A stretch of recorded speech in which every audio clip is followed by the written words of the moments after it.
السلام عليكم ومرحبا بكم في قناه طبخ ليلى. وصفتنا ديال اليوم ان شاء الله غادي تكون عباره على تحليه منعشه وكتوجد بسرعه، يعني ما كتاخذش الوقت كثير. هاد التحليه غادي نديرها اليوم بالنكهه ديال الليمون او الحامض. كنتمنى انها تنال اعجابكم. كيف كتشوفوا هذا هو الشكل ديالها، كتجي لذيذه بزاف ومنعشه. بلا ما نطول عليكم خليكم تتابعوا معايا طريقه التحضير والمكونات. غادي نبداو على بركه الله بمكونات هاد التحليه اللي كتجي لذيذه بزاف. وكيف كتشوفوا معايا عندي مكونات بساط وساهلين ومتوفرين. ان شاء الله تكون تنال اعجابكم هاد الوصفه هذه. وغادي نبداو على بركه الله بالمكونات اللي غادي نحتاج نص لتر ديال الحليب. عندي معاهم 3 المعالق كبار ديال كريم باتيسير بنكهه الليمون او الحامض. كيف كتشوفوا هاد النكهه جديده هذه، ولكن كتجي مذاقها زوين بزاف. عندي 2 ياغورت كريمي. عندي كذلك اي نوع من البسكويت متوفر عندكم ممكن تستعملوه. كيف ممكن كذلك تستعملوا بقايا ديال الكيك الا كان متوفر عندكم. انا خديت هذا النوع هذا اللي تيكون فيه الشوكولات. وعندي 3 معالق كبار ديال السكر سنيده، ممكن تنقصوا منها او لا تزيدوا. صافي هادو هما المكونات اللي غادي نحتاج. ندوزو على بركه الله في طريقه التحضير. خديت كاسرونه غادي ندير فيها الحليب، نزيد سكر سنيده. كيف سبق لي ذكرت ممكن ديروا السكر على حسب الذوق ديالكم. وغادا نزيد 3 المعالق كبار ديال كريم باتيسير،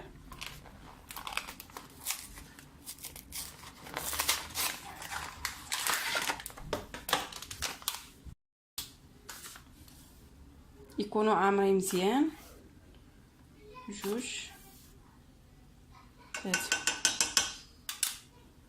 غادا نطرب كلشي مزيان وكنديرو فوق البوطه حتى كيعقل. كنبقى نحرك، ما كنغفلش عليه على التحرك باش الكريم باتيسير ما يهبطش لينا لتحت ويلصق في الكاسرونه. صافي كيف كتشوفوا معايا درتو فوق البوطه وغادي نبقى نحرك حتى كيعاد ليا الخليط.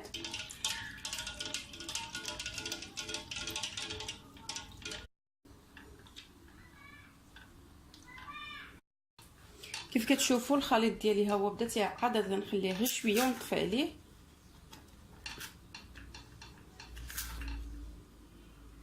صافي دابا غادي نطفي ونخليه يدفى شويه. دابا بقيت كنحرك فيه حتى دفى شويه، يعني ما بقاش سخون بزاف. غادي نضيف الياغورت، ياغورت كريمي. ممكن تعوضوه بالطبيعي يعني بالسوس. وغادي نحرك مزيان حتى كينسجموا مع بعضياتهم. هاد الكريمه هادي كتجي زوينه. كنحرك مزيان.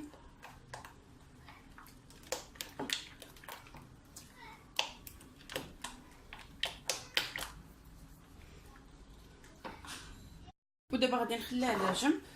هذه صافي سالينا منها. غادي ناخذ الكويسات اللي غادي ندير فيهم هاد التحليه.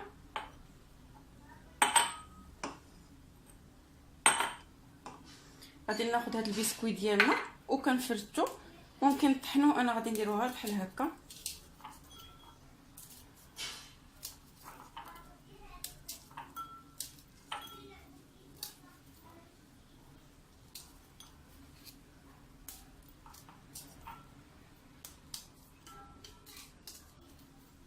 انا اختاريت ديال الشوكولات، ممكن تختاروا اي نكهه كتفضلوها في البسكويت.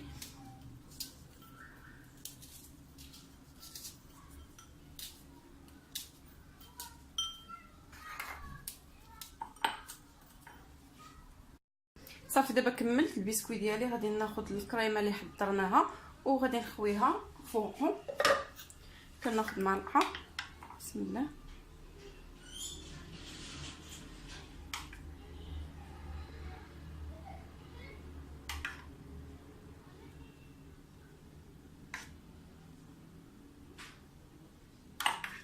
غادي نعمر الكاس كامل. ما كنخليوش حتى كيبرد، حيت الا برد تيجمد. كيجي بحال هكا. غادي نستمر بنفس العمليه ونرجع معكم ان شاء الله من بعد ما نعمر الكويسات ديالي.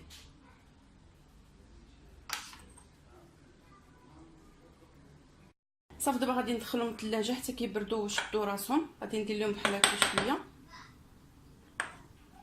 ونطلعوا باش نكملوهم في التزيين. غادي ندوز للتزيين اللي غادي نحتاج فيه. عندي كاس ديال الحليب يكون بارد مزيان وبودره الكريم شونتي. غادي نطربهم مع بعضياتهم حتى كيطلعوا. غادي ندير كاس الحليب هو الاول يكون بارد والكريم بودره الشونتي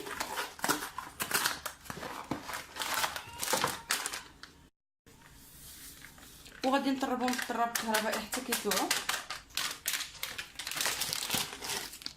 بسم الله.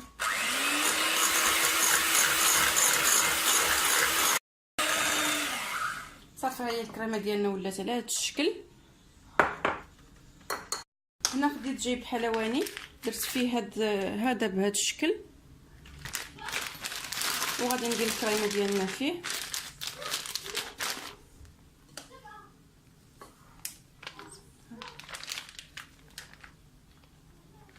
باش نزينوا التحليه ديالنا. ما غاديش نحتاجها كامله، اللي بقات ممكن تخبيوها في شي سوبيره، غير هي ما تتفوتش 4 ايام حتى ل5 ايام،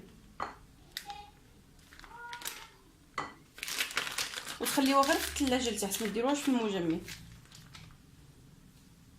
دابا كيف كتشوفوا معايا حضرت جميع المكونات اللي غادي نزين بها التحليه.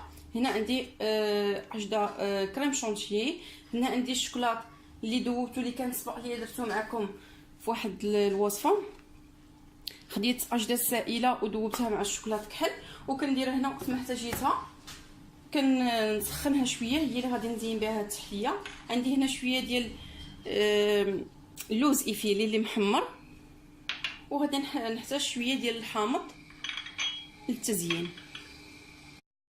غادي ناخذ عجده ديالي، كناخذ الكويسات من بعد ما بردوا بطبيعه الحال،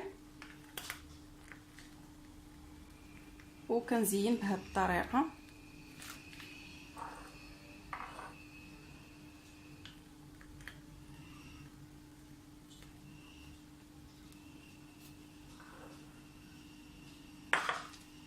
غادي نستمر بنفس العمليه.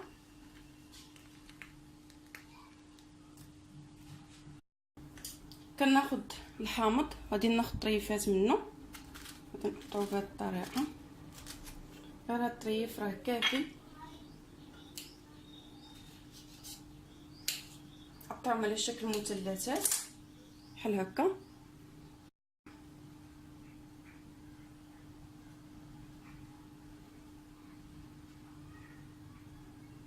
غادي نزين بهذا الشكل. كناخذ شويه ديال اللوز ايفيلي، غادي نرشو من الفوق.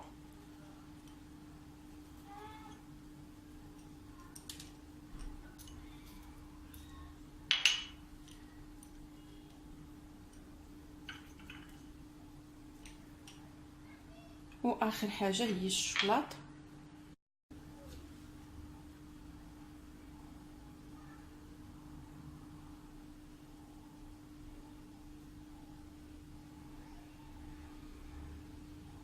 ما كنكثرش غير شويه.